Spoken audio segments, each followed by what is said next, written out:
This is the Kospet Prime SE. It's an identical watch to the Kospet Prime that we've already played with and reviewed here, with the addition of a different memory configuration. On this one, and you're seeing the step count and all the things that we have, notifications here, your app drawer, no fitness when you scroll over, just like on the original Prime.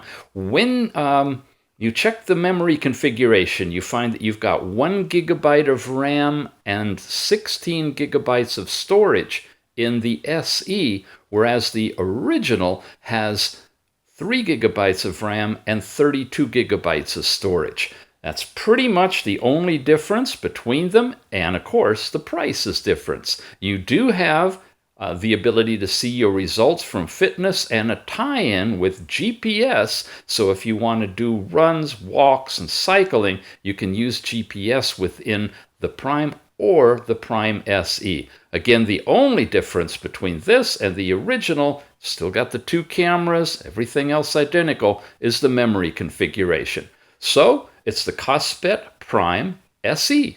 Check it out.